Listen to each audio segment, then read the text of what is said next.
At the moment, we have documented more than 120,000 incidents of war crimes, including killing, including rape, torture, forced deportation, ill treatment, looting, and many others. And it's very important that first time since World War II, since Second World War, international community is ready to prosecute and to punish those who started the aggressive war. Do you think that will happen, though? We believe so.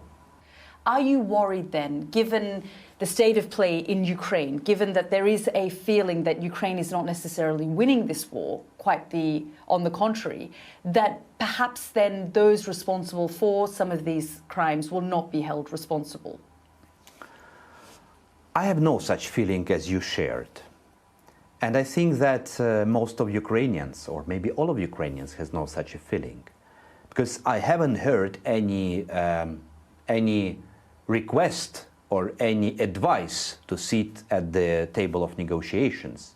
The international community in the early days of the conflict, and perhaps even in the first year and a half or year of the conflict, was becoming aware of what was happening in communities such as Bucha. We heard a lot about that. But if you look at, say, eastern Ukraine now, and places that, the Russian forces have a hold over, just tell us about some of the things that you are learning and documenting that is happening there. I already told this. Wherever Russian foot step in, they turn everything into new Bucha. I mean, having international support is critical to your work as well, and having fact-finding missions come and look at the details and evidence that you have collected based on the allegations that your team is making. How much then is that impacted when we see the political divisions within the government? For example, President Zelensky in a very public spat with his commander-in-chief at the moment, whether he's going to be hired or fired or, kept or not kept. There's also accusations of corruption within the forces and the government. How much does all of that impact your work and support for your work?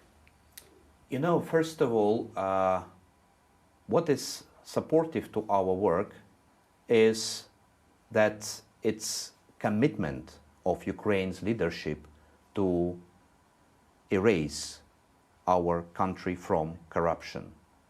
So the policy of zero tolerance means that every fact which we have, we properly investigate and prosecute, even in time of war. Is that and maybe happening? Especially, of course, I think that first of all investigative authorities, not only the specific body to combat elite corruption, like National Anti-Corruption Bureau of Ukraine, but all of the others involved in this fight against corruption. Because if you see, for instance, if someone say that there is more corruption in Ukraine now, this is wrong. Even by a lot of indexes, our country is cleaner than it was before the war. It's important to mention. You mentioned the financial aid, but financial aid goes only for social payments.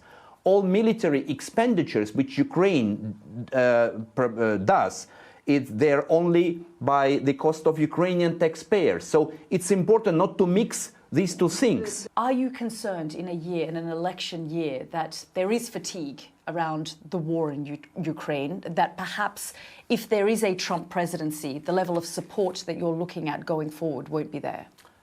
I'm prosecutor general.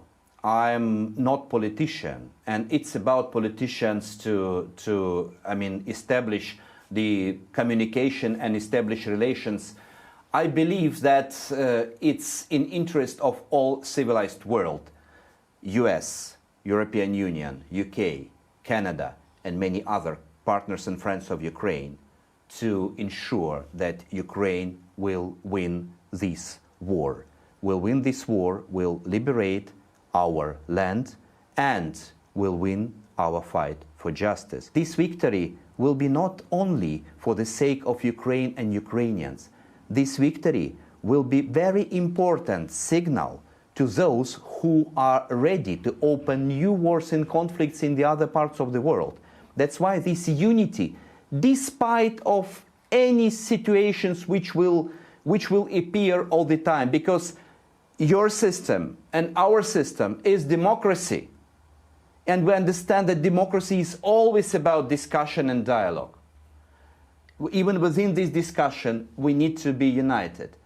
I said someday, we need to keep this unity, even if we are not 100% satisfied about each other.